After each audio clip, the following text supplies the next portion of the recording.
Spending in any gacha game is always a big topic, mainly because developers aren't in the business of just giving away free entertainment. Do you have to spend? Nope, the game is free, absolutely free. But it has its luxuries. Most people usually spend because it can make the grind of playing the game easier and getting the characters you like more manageable, which in turn is supposed to make the game more fun, right? I mean, why else would you be spending? However, unlike other gacha games, WotV does not have a monthly subscription, and what you would usually come to rely on in games like Final Fantasy Brave Exvius, where we have Lapis packs, or even the monthly currency packs in Epic 7, you don't have these here. And similarly in those games, you also have pity systems, which is also not in this game. At least to date, WotV does not have any of these things, which is what makes it kind of different. In WotV, you're basically paying for the currency straight up, but if you buy the correct packs, you get the Visiore, the in-game currency, plus freebies. But regardless of how you frame it, you're paying about $1 per every 60 Visiore, which means your spending likely will be different from other games. And depending on what your goals are, you will have to kind of plan out how you're going to spend. And in this video, we're going to break down and rank the stuff you should be buying if you're planning on spending. At number 1, the bonus Viz packs in the Visiore shop are the best value per dollar spent.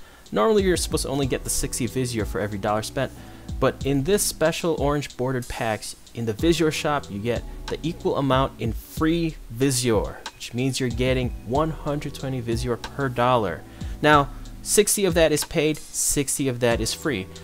That's fine. You will have plenty of uses for your free Visiore. It's actually really good to have the free Visiore because you could pad your spending and do some rolls on the regular gacha and save your paid Visiore for paid banners. In a previous video, we talked about the perks of spending in this game, and you will want to save some of your paid currency to use for these paid banners because they guarantee some really good stuff if you get these paid banners.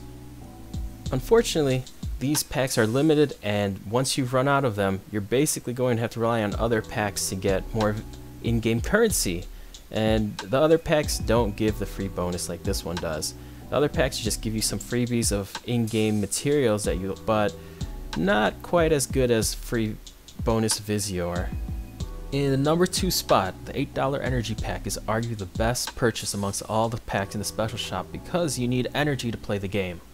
And there's so much farming in the game to build your characters that it feels like you need an infinite amount of energy. So every drop of energy counts, and it also helps during events because the EX stages consume 30 energy per run, and you want to keep running those stages to get the daily events items from the shop.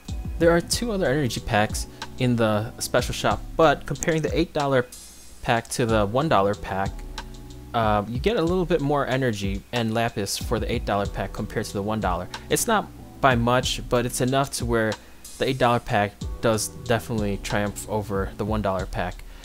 Compared to the Gill Snapper energy pack, the Gill Snapper energy pack comes with some Gill Snappers and 10 energy pots. It's just not worth it because you could farm more using the $8 pack and just recoup the amount of Gill Snappers that you would probably lose and then still have more energy to use. So the Gill Snapper pack is definitely going to lose to both the $8 pack and the $1 pack. And coming in to a close third place is the Rainbow Fragment pack. If you need rainbow fragments, you really don't have a choice in the packs because this is the one that gives the best value for them. What makes the Rainbow Fragment pack so desirable is that the rainbow fragments have been time gated, and you can only get them through events. Unlike the Rainbow Sphere, which is also a rare item, but the Rainbow Spheres can be gotten through the gacha system. You can get them if you get an ultra rare and occasionally in the rare summon pool that you can do daily. And also they're available through events. So they are a little bit more widely available compared to the Rainbow Fragments. The pack also includes 100 Prism Select tickets. These things let you get prisms of your choice color. It's just an additional thing, but that's one of the things that makes it slightly better than the $80 pack, because if you compare the two, you could buy 2 of these packs and get the same amount of prisms, and get a whole lot more rainbow fragments. In the number 4 spot is the $1 energy pack. As we mentioned earlier, compared to the $8 energy pack, the $1 energy pack has slightly less value.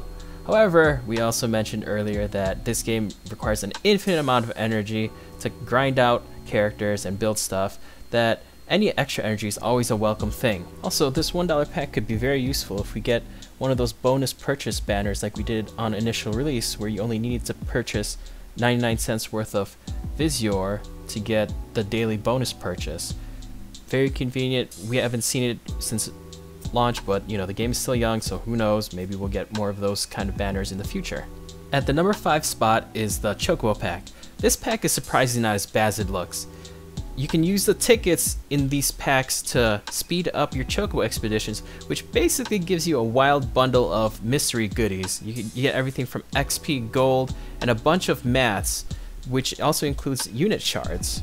These tickets could also be used to clear event rewards like the one that's going on right now, where we get certain rewards based on the amount of times we've collected items from the Chocobo expeditions.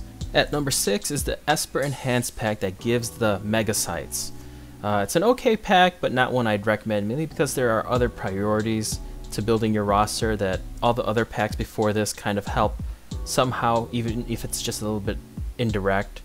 Espers are things that you will eventually be building, especially if you're collecting your Chocobo expeditions regularly.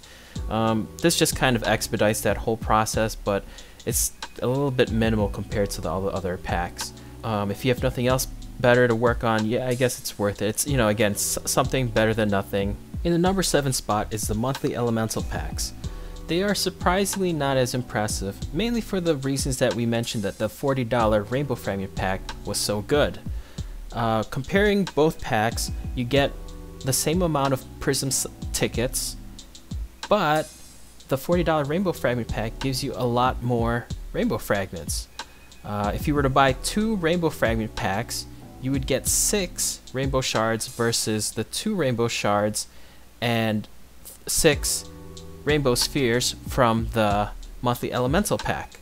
So for those reasons, that's why I would rank the Elemental packs lower than the Fragment packs. But if you absolutely needed the Rainbow Spheres and you needed it today, right now, this very moment, then yeah, this pack is definitely one you would probably prioritize over the other packs, since that's what you need.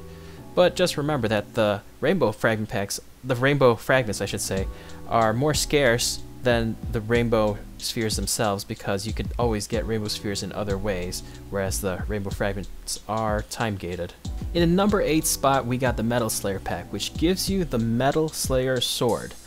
Now, many people will argue that this is probably one of the worst packs ever, but the FFBE player in me sees 10 evasion and a very niche use towards a certain enemy, and suddenly I just feel like this is not the worst weapon ever. Now, it might not have a use right now, but again, in FFBE, if there's anything I learned, is that these niche weapons and items will somehow find their way to be used.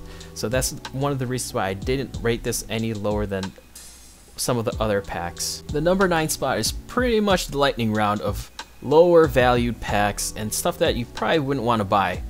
It's pretty much all the packs that we haven't mentioned up to this point. The bonus stuff you get with them is kind of trivial if you actually play the game, but then again, something is better than nothing, so you are still better off buying these packs if you've already bought all the other packs, and it's better than just buying straight Visiore and getting nothing from the Visiore store, right? The Vision pack is bad because it only gives you maybe a few days worth of Vision upgrade materials that you could get from the daily event stages. Even less so if you consider the fact that you could get these Vision upgrade mats from the Chocobo expeditions and occasionally purchase them from the store that resets. For those reasons, it's definitely not a good pack to purchase. The XP pack is terrible because if you're playing the game regularly, you should be able to level up your characters without the XP pack. And to make matters even worse, they don't give you the Rainbow XP cube. So if they're giving you only the bronze XP cubes, you could use that only for levels 1 to 30, and I believe the silver cubes are for 40 to 50, or 30 to 50, I should say. I could be wrong about that, but the point is, you can't use them for all your characters, and the higher the level, the harder it is to grind the extra levels. So it would be nice if they gave us some rainbow cubes, but they didn't, so this pack fails. The equipment upgrade pack is pretty bad because they don't give you enough of the materials to be of any real value. This is maybe a day or so's worth of farming the daily dungeon for these equipment upgrade materials.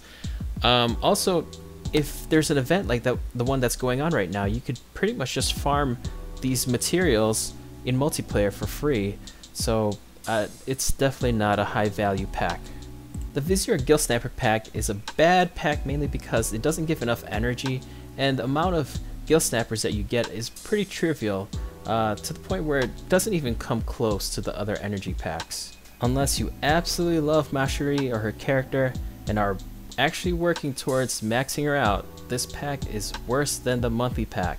The Ramada Pack is really a bad pack, especially with a $40 price tag. Basically, you're getting 2 MR spheres and Ramada shards. Even if you really like Ramada, I still would stray away from this pack. The Release Starter Pack 1 is basically just as bad as the XP pack.